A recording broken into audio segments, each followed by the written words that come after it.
Guys welcome back to the channel. आज हम लोग पढ़ने वाले हैं कांत का फिलोसॉफी जो कि है क्रिटिसिज्म, हमारे सिलेबस में है। तो आज इसको हम कवर करने वाले हैं। आपको नाम से ही क्लियर दिख रहा होगा यहाँ पे कांत ने यहाँ पे क्रिटिसाइज किया है। किसको क्रिटिसाइज किया है? ह्यूमे को।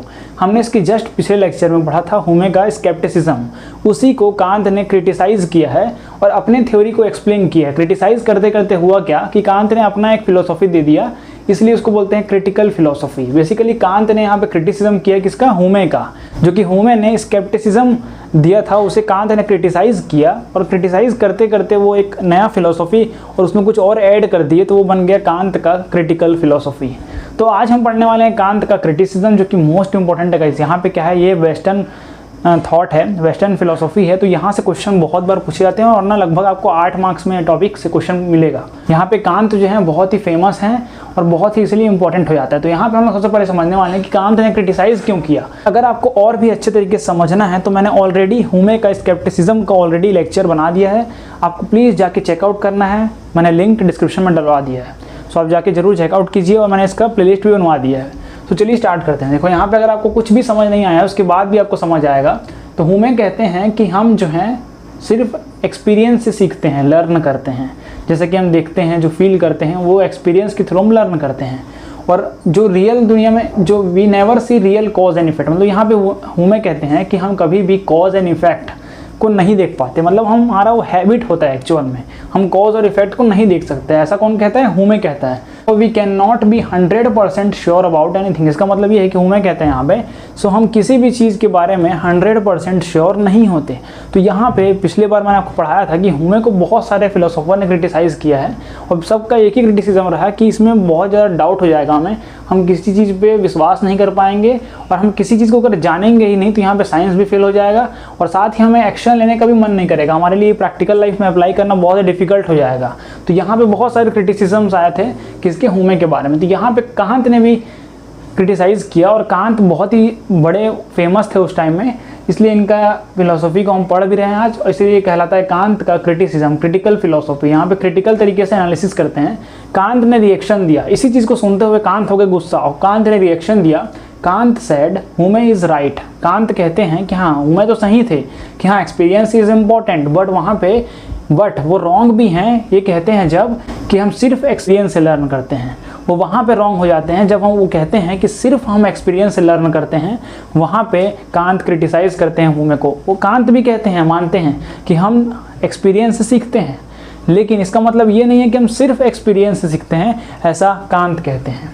उसके बाद यहाँ पे एग्जाम्पल देते हुए कांत कहते हैं इमेजिन, आपको करना है imagine you are wearing coloured glasses. आप एक कलर्ड ग्लासेस पहने, चश्मा पहने, ठीक है। उसमें क्या होता है, आपको कलरफुल दिखता है, everything you see looks coloured. जो भी आप कलर, हो सकता है आप येलो कलर का पहने हो ग्लास तो आपको येलो दिख रहा होगा पूरा बाहर का environment, but colour is not in the object. लेकिन जो आप देख रहे हो एक्चुअल में, बाहर जो देख रहे हो आप, चश्मे के बाहर जो आप देख रहे हो, वहाँ पे एक्चुअल में सराउंडिंग में वो उस कलर का नहीं है जो आप देख रहे हो। वो तो जस्ट ग्लास का एक लेयर आ गया, इसलिए आपको ऐसा लग रहा है। It is coming from your glasses, simple है ना। तो ये एग्जाम्पल देते हैं। यहाँ पर डिफरेंस देखते हैं। ह्यूमे कहते हैं कि माइंड पैसिव है, कि जस्ट रिसीव इन्फॉर्मेशन रिसीव करता है, हैबिट के फॉर्म में काम करता है।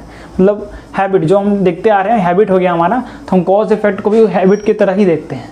लेकिन कांत कहते हैं यहाँ पे माइंड हमारा एक्टिव है, जो कि इन्फॉर्मेशन को ऑर्गेनाइज भी करता है और एनालिसिस करके शेप भी देता है। तो यहाँ पे दो चीज़ कह रहे हैं कांत, है ना। तो ये डिफरेंस है। और अब हम मेन आते हैं यहाँ पे कांत के क्रिटिसिज्म में। पहला पॉइंट क्या है कि कांत ने सबसे पहले तो क्रिटिसाइज किया है किसको? ह्यूमे को।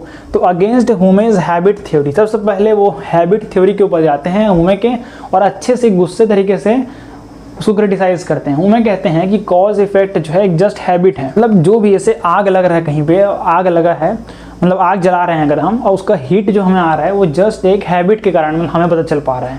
वो एक्चुअल में कॉज नहीं है कि आग के कारण ही हीट आ रहा है, ये हम कंफर्म नहीं बोल सकते, कंफर्म नहीं कह सकते, ऐसा ह्यूमे कहते हैं, है ना। तो ह्यूमे कहते हैं, इसलिए कांत यहाँ पे क्रिटिसाइज करते हैं। तो ह्यूमे कहते हैं कि cause effect is just habit. Cause effect जो है वो एक जस्ट हैबिट। यहाँ पे कांत कहते हैं no, cause is not habit, it is built into our mind. मतलब कहने का मतलब ये है कि यहाँ पे बोल रहे हैं कि कॉज एक हैबिट बस नहीं है, हमारे माइंड के अंदर के एक सिस्टम है, एक बिल्ड सिस्टम है जो कि पहचान लेता है कि कारण क्या है। ये एक्चुअल में कांत कह रहे हैं। कांत ऐसा नहीं कह रहे हैं हैबिट के कारण हो जा रहा है ऑटोमेटिक, ऐसा नहीं है। मतलब हम पता नहीं कर सकते। हमारे माइंड में एक सिस्टम बिल्ट है उसके थ्रू हम कह सकते हैं कॉज होता है इस तरीके से। तो यहाँ पे सेकेंड थ्योरी अब कांत एनालाइज करते गए तो एक नया क्रिटिसिज्म, एक नया फिलोसॉफी दे दी है, उसी के लिए हम पढ़ रहे हैं आज कांत क्रिटिसिज्म। तो प्रायरी नॉलेज होता है जहाँ पे Kant introduces a priori before experience, some knowledge exist in mind before experience. Example के तौर पे space, time, cause, effect, we don't learn these, we already use them. अंत यहाँ पे इंट्रोड्यूस करते हैं प्रायरी। प्रायरी का मतलब होता है बिफोर एक्सपीरियंस। इसका मतलब क्या होता है? Before experience.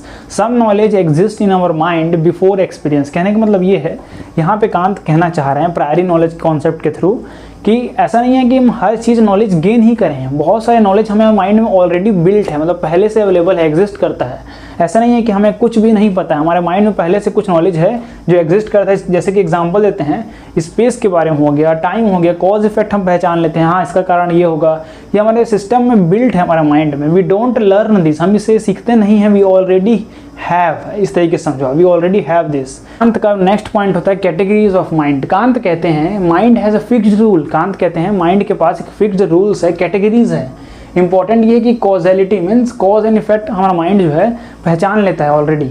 We don't learn causation, we apply it. हमारा माइंड डायरेक्टली उसे अप्लाई करता है, हमें लर्न करने का जरूरत नहीं है, क्योंकि वुमेन ने कहा था कॉज इफेक्ट कुछ होता ही नहीं है, वो हैबिट है जस्ट, हम पता नहीं कर सकते, हम कुछ भी चीज़ के बारे में श्योर नहीं है, ऐसा कांत ह्यूमे कह रहे थे। लेकिन कांत ने उसको क्लैरिफाई किया और कहा कि माइंड के पास एक फिक्स्ड रूल है और कॉजेलिटी हम पहचान सकते हैं, मीन्स कॉज एंड इफेक्ट हम पहचान सकते हैं। We don't learn causation, we apply it. हम नेक्स्ट पॉइंट में बढ़ते हैं, सेविंग साइंस। कांत कहते हैं कि ह्यूमे क्रिएटेड प्रॉब्लम, ह्यूमे ने प्रॉब्लम क्रिएट कर दिया। इफ कॉज इज हैबिट, अगर कॉज हैबिट है देन साइंस बिकम अनसर्टेन, मतलब सर्टेनिटी तो रही नहीं गया ना कुछ, हम किसी चीज़ के बारे में कुछ कह ही नहीं सकते, एक हैबिट है जस्ट वो। तो यहाँ पे कांत कह रहे हैं, क्रिटिसाइज कर रहे हैं बेसिकली ह्यूमे को कि उसने प्रॉब्लम क्रिएट कर दिया, ह्यूमे ने प्रॉब्लम क्रिएट कर दिया, ये कहते हुए कि कॉज एक हैबिट है, लेकिन साइंस में एक्चुअली में इसके कारण साइंस अनसर्टेन हो जाता है, प्रूफ हो जाता है। तो कांत सॉल्व करते हैं इस problem, Kant solves it, cause effect is a rule of mind. ह्यूमे को सही करते हुए कांत कहते हैं कि कॉज इफेक्ट जो है रूल ऑफ माइंड है, सो साइंस इज वैलिड, यहाँ पे साइंस जो है वैलिड होगा। सो हम नेक्स्ट सबसे इंपॉर्टेंट, वेरी वेरी इंपॉर्टेंट, जो कांत ने कुछ न्यू लॉन्च कर दिया यहाँ पे, ये है फिनोमिना एंड नोमिना। तो यहाँ पे फिनोमिना क्या होता है? World as we experience it. अभी जो हम एक्सपीरियंस कर रहे हैं वर्ल्ड को, जो हम प्रैक्टिकल लाइफ में अप्लाई करते हैं, जो जीते हैं वर्ल्ड को, जो हम एक्सपीरियंस करते हैं, उसको बोलते हैं फिनोमिना। किसके अकॉर्डिंग? कांत के अकॉर्डिंग। और कांत के अकॉर्डिंग नोमिना मीन्स होता है world as it is actually is, मतलब वर्ल्ड जैसा है एक्चुअल में वैसा, उसका मतलब ये होता है world as it actually is, world जैसा है एक्चुअल में वैसा, उसको बोलते हैं नोमिना। कांत कहते हैं we can only know phenomena, means Kant कहते हैं हम खाली एक्सपीरियंस कर सकते हैं, हम जो एक्चुअल वर्ल्ड है वो नहीं जान सकते। यहाँ पे कांत कहते हैं कि हम जो एक्चुअल वर्ल्ड है उसको बोलते हैं नोमिना, वो हम नहीं जान सकते। We can only know phenomena not noumena. अब डिफरेंस समझ लेते हैं कांत और ह्यूमे के सोच में। ह्यूमे को क्रिटिसाइज किए कांत, अब डिफरेंस समझ लेते हैं। ह्यूमे कहते थे कि नॉलेज कम्स फ्रॉम एक्सपीरियंस, लेकिन कांत ने माना उस चीज़ को। कांत ने कहा नॉलेज एक्सपीरियंस से तो आता है, पर माइंड भी, माइंड का भी यूज, माइंड के पास भी नॉलेज होता है ना। Cause is equal to habit.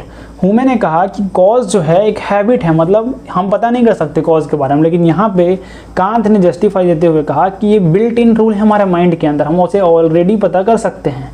उसके बाद थर्ड पॉइंट होता है माइंड इज पैसिव। हमारा माइंड जो है वो पैसिव है, मतलब वो रीड नहीं कर सकता इस तरीके से, वो एक हैबिट के फॉर्म में काम करता है। लेकिन यहाँ पे कांत क्रिटिसाइज करते हुए, करेक्ट करते हुए बोलते हैं कि माइंड एक एक्टिव है जो कि ऑर्गेनाइज करता है इन्फॉर्मेशन को, शेप भी देता है उसे।